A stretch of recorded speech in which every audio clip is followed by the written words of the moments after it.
And a lot of books out there, really do point to things like that. Like if you just do A, B, and C, then everything will turn out fine. And I know your book, because I've read it, and a lot of other people's books, is about that's not the way it works. This is a day to day. This is kind of an Eastern, understanding, or just, it doesn't even have to be Eastern. It's that let's do this moment by moment. Let's do today. This is what I teach my kids too when they're stressing. I have a daughter who's in college now, but I have a daughter who's a junior. So all that college stuff is coming up again for her. What am I going to do? Let's just do today. Let's take the steps today. Let's enjoy today. Let's not make everything about this. Let's have a broader scope of life. And if you do that every day, then you don't have to worry so much about the future. It dissipates a little bit. It doesn't go away, but it dissipates a little bit. Well, that's the only way to affect the future, is to like pay attention to today, right? Just to give our everything to today. Yeah, I have a kid who's struggling with something right now, and that's the way the brain works, is like we go to the future, right? Like we go to this and we go to, if this is permanent, right? Is this going to be unchanging? And that's just the nature of the mind. That's the nature of how we evolve, right? And the nervous system is like analyze that threat and be ready for it, and et cetera. But sometimes to be ready is to let go of that, is so we can actually have some relief, right? And be, especially with things that are big, the kind of threats we face nowadays are different. They're not like the proverbial saber-tooth tiger. I know. Well, and just that whole thing that you just went through, that whole thing that you said, is you just walked through the whole process, which is let's first have an understanding of how brains work, the neurobiology, and how we do look for threats, and how when we see a threat or we're concerned about a threat, we pay attention to it. And then the next step is this really something I can do something about right now? Is this really, am I concerned about something that could happen in 10 years, or is there something I can do right this moment? And, walking through that path, and then realizing that, oh, if I really do want to focus on this thing, then I need to be calm when I do it. And so I need to breathe. And so bringing in that discomfort of the neurobiology, which is like, feeling all stressed and freaked and overwhelmed, is not only is it not going to help this situation in front of me, but it's actually going to make it worse, because our children, if there's anything that we can understand about ourselves, is that how we're feeling and what we're experiencing is very contagious. And we can talk about that in terms of when we're really anxious. Like I was trained as a therapist, and so I could always tell when someone came into my office and was anxious. I could feel it in my body. And I think all of us can do that. I don't know if you even need educational training to know that feeling where you're like, ooh, there's a lot of anxiety here. But that's also true with calm.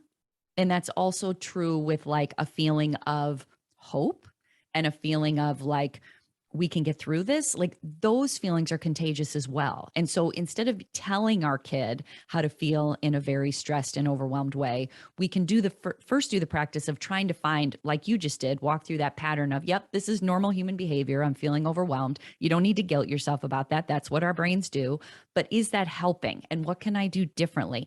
And then I can approach my child with this sense of, first of all, understanding of their experience, because we just walk through it ourselves. We understand how we get overwhelmed and tired, or whatever experience they're having. So we're very empathetic and compassionate, but then we kind of approach it. I think the sentence I say to my kids all the time is, what can I do to support you?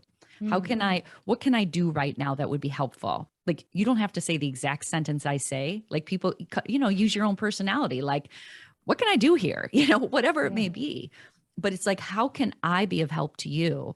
But what I know, first of all, is the first thing I can do for them is to not bring my own crap into the conversation where I'm stressed and worried about that they are not going to be or achieve something that I think they should achieve.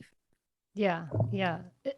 Our feelings are contagious. I mean, it's so obvious when our kids are little. Like it's so clear. Like that emotional regulation has to kind of start with us. But I mean, even when they're older, it's interesting. Like this past weekend, my daughter had a challenging. She had a horse show, and she had a just challenging time, and I could see that I recognize, like, she was really, really nervous. And then her being really nervous, like I absorbed her nervousness because I used to do that stuff when I was a kid. I used to do horse shows and I remember what it felt like to be nervous. And I was like, wow, I could really recognize that I am being of zero help right now. And I've got Mhm. to go like take a break and take care of myself because I'm just like feeding off your nervousness and amplifying it at the moment, and so we had that, like, paying attention to what is the energy that we're bringing to whoever that, to our child, that is so important. I love that you mentioned that because it really transcends, like, I mean, if parenting is how we respond in a moment to moment basis to our kids in some ways, right?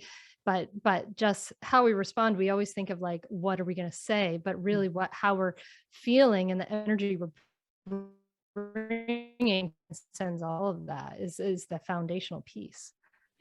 Exactly. And So, Kathy, did you ever struggle with? Oh, sorry. Go ahead. well, I was just going to add to that, like you're telling that Yeah, no story worries. and with your daughter, and I'm envisioning it because I can see it in my mind, and in that situation, you're able to kind of walk away, which is great. Like walking away, especially if your child or your children are well taken care of in that moment, is always a good idea, so we can get get ourselves back in gear. But also sometimes when I'm with my kids and I can't walk away for whatever reason, and I'm feeding off their anxiety and they're feeding off mine, that's where like I try and be like their age in like, what can we do to move this energy? And I just tell the truth. I'm feeling your anxiety. You're feeling my anxiety. Like, we don't need to pretend that this isn't happening. This is what a Yeah. relationship is. Let's bring it out in the open. And when my kids were little, we used to do the shaking things off. Like, we pretended we were ducks. It was this whole thing. Like, let's just shake it off and get to a point where we can laugh. And now that my kids are older, it's a lot of like, okay, let's take a breath because we're both really annoying each other right now. And just really being honest about, we try and pretend we're not feeling anxiety so then our Mhm. kids won't feel anxiety. But if we say, I'm not doing well here, then it gives them a sense of, okay, good, I'm not either. So what can I do? Like, so we're offering a tool and also offering connection, which is what you're experiencing is very typical because I'm experiencing it too. Yeah, you're normalizing Yeah. this experience. And some people are worried, like, I don't want to put my feelings on my kids, Mhm. and make them responsible for my feelings. But I think if probably like, I don't know, the majority of the time we can be that grounded presence that we, aspire to be and be the grounding piece. The fact that we are human and have all the other feelings too, and we're honest about that, it's not like, I don't think that's damaging our kids to know Not at that. all.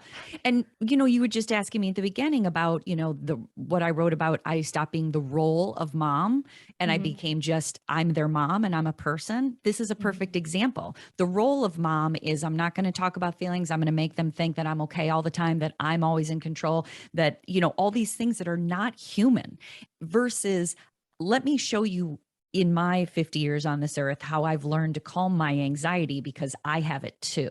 That's a very different experience. Like, that's not me saying, hey, kid, will you make me feel less anxious? It's me saying, hey, kid, this is how I help myself to feel less anxious. But then allowing them to join in. And like I said, I try and keep those kind of moments playful. Like, it's mhm, not I don't get super serious.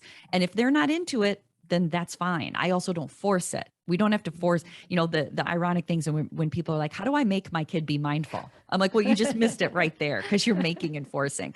So, this is like an ongoing practice, and sometimes it works and sometimes it doesn't, and that's okay too. Catch new episodes of the Mindful Mama podcast and other free resources, including the Mindful Mom Guide at mindfulmamamentor.com. You can listen to every back catalog episode, including interviews with Dr. Dan Siegel, Janla Van Zant, Sharon Salzberg, and get meditations, join our private Facebook group, and more. Go to mindfulmamamentor.com now. I'll see you there.